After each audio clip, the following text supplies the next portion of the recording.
Friends, welcome back to our channel. Today is the finale of my Project Pan for 2019.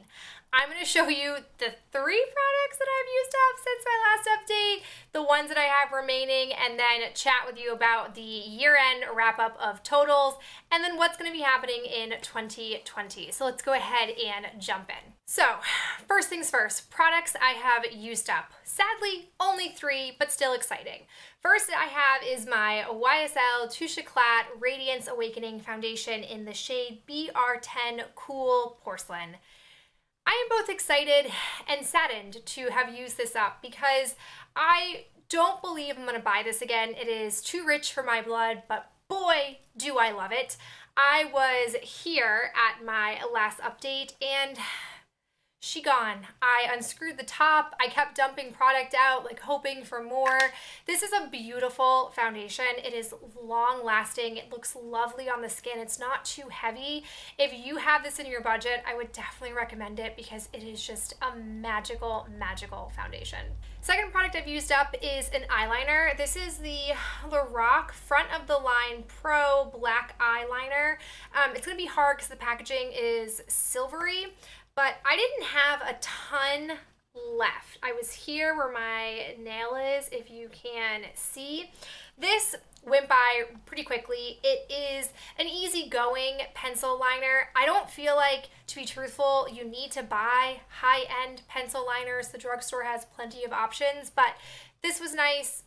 But I'm just happy that I worked through another one of these.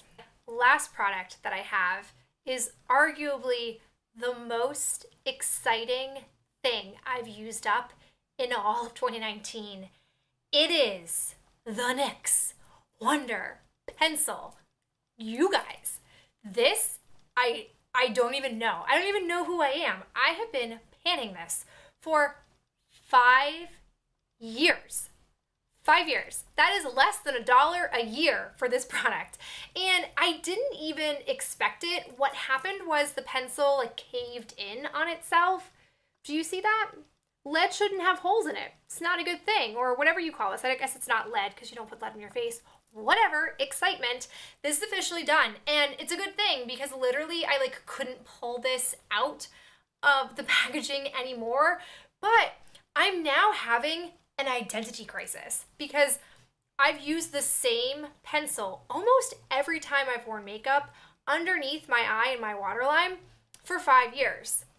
Now I don't have this. And it's not that I don't feel like that's a part of my routine that I need. I need to keep brightening my under eye, my waterline. So now I come to you guys. Is this the best? Should I buy, dare I say it, another one of these? Or is there another pencil like this that is better, cheaper even? I don't know. Let me know in the comments because this is both truly amazing and terrifying at the same time. But it's the last one that I have used up. Everything else I still have lingering. So let's talk about it. First thing that I have no progress on is my Too Cool for School Gel Mist. I just haven't purchased a replacement packaging for this product. That's the only reason it's still lingering, and I think it's because I brought in another face spray and I'm content with that setting spray that I haven't felt the need to go out and fix this problem right away. But once I think that other spray is gone, I will come back to this because then I will have an actual need to finish this off. Speaking of that other spray, it is the Pure Simplicity Rose Water Face and Body Refresher from Bath & Body Works. I have made healthy progress on this puppy. I was here at the very start and now I am down to here. I don't imagine this will take me very long to wipe out. I do like the look of this on my skin. I like the smell of this. This is very nice. A very good discovery from Bath & Body Works. Would I buy it again? Doubtful, but I at least am happy to be getting use out of it. Next item still lingering is my ColourPop No Filter Concealer. I don't have a ton of usage on this to report. I am currently mixing this. I went through a small concealer identity crisis where I've been struggling to find a concealer match for me. I purchased like 3 or 4 and none of them I feel like is an amazing skin match. Recently I have been mixing the e.l.f. 16 Hour Camo Concealer in Fair Rose with the light neutral from ColourPop, and that's what I have under my eyes today. It's fine, but it's a pain, it's a hassle. I don't want to have to keep living this life. So I will keep mixing these until this is gone, and then I may end up just decluttering this unless suddenly I become paler than I currently am and find that this is an appropriate match for me. Moving on to the two powder products that I have in this challenge. The first is my Balm Desert Bronzer slash Blush from The Balm. I kind of thought this was a pipe dream for me to be able to finish this off. This, I mean, is moving along, and I will say I'm probably getting close to a point where I should repress this. I just don't love repressing things, but it is getting harder to get a decent application onto the brush that I'm using. I think once like I circle this piece down here a bit more, I will then have to repress this, and that will probably move it along much faster. But I do like this bronzer, and I will admit that until this bronzer is gone, I probably won't scrutinize my bronzer collection the way I need to, because I really just enjoy using this one. The other powder product that I have is my Becca Opal Shimmering Skin Perfector. I did cave and I did actually repress this. She's not pretty in here, but I have a very small, thin amount of product pressed against this pan. I was left with no choice but to repress this because the little like crescent moon shape that I had, every time my brush would touch it, it would crumble. That is not the way I want this thing to go down. I want to genuinely use this on my cheeks. It is by far my favorite highlighter I think I've been using over the last year. I constantly come back to it. Anytime that I'm not doing some kind of gold eye look, this has been what I have put on my cheeks. I think it's beautiful. I love it. I probably will try really hard not to repurchase this right away. I, again, want to really heavily scrutinize my highlighter collection. I thought I had gotten it down to a decent amount, but seeing myself zero in on products like this shows me that I could probably trim some more fat, but I won't do it until this puppy is gone. Next up, we have the two primers that I have been steadily working on. I have been very much enjoying using up my POREfessional from Benefit. I started here, I am down to here. There is not a ton of product left in here. Sure, I have like maybe 2 weeks and this will probably be wiped out. I really do like this as a primer. And I'm happy that I was focused on a full size because for most of this year, I have been working on the sample primers that I have. And while I have made good progress on my primer collection, I did miss using this all the time. So it's been a pleasure using this one. I also have my current eyeshadow primer that I love. I'm so thrilled to be able to be using this so quickly after having purchased it. This is the Milani eyeshadow primer. It is not going as quickly as the Wet n Wild one did, which is fine with me because it is much more expensive. I would say I am about at this point. A lot of you guys have told me to use a very small amount of this. I'm not gonna lie, I probably use like a pea-size amount of this between my two eyes, which I don't think is super small in quantity. I think it's the right amount. I do like this. I don't think it's too sticky. I think it's just the right amount of stick to really help eyeshadows adhere, but also blend. Sometimes if eyeshadow primers are too sticky, they don't blend as effectively as they could, which kind of sucks. Like, why would I put a primer on if it's not gonna help my shadow like blend better? But whatever. So very much enjoying this. I will be curious to see how long this has left in it because again, it is more expensive than the Wet n Wild one, but it has just as much product. Also have the current eyeliner. This is the Marc Jacobs Highliner Gel Crayon in Blacker. This is moving a little bit slower. This pencil is not as creamy as the Lorac one was. I find that this has way better stay power, and the idea of it being called a gel I think is very fitting, but it definitely struggles to warm up on your lid, and I find that I have to apply more pressure than I typically do with pencil liners. Would not buy this regardless, but I do think it's a bit more finicky and I wouldn't shell out the bucks for it, but it might be hard for you to see. I was at the blue line and now I am down to the black line. As you can tell, I measure it using the cap, so I have between the black line all the way to the end of the cap, so more product than I would like, but you know, once this thing is used up, I'm going to spend more time focusing on my liquid liners, my felt tip liners. I really want to spend more time playing with those because that's my preferred application method.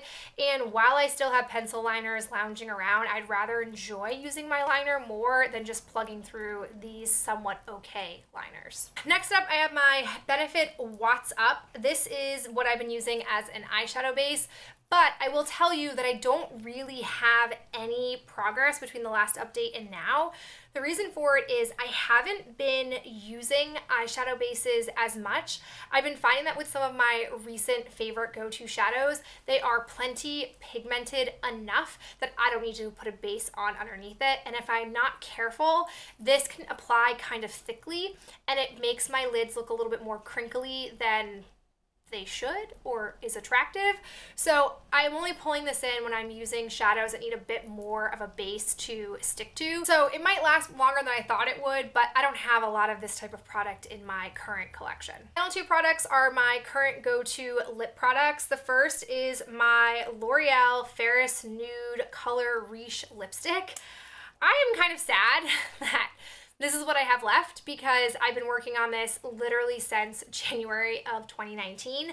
I have made substantial progress, as you can see, throughout the year, and I don't put this in my purse. I only apply it once in the morning. So you're talking like maybe 300 applications of this, and this is what we have left.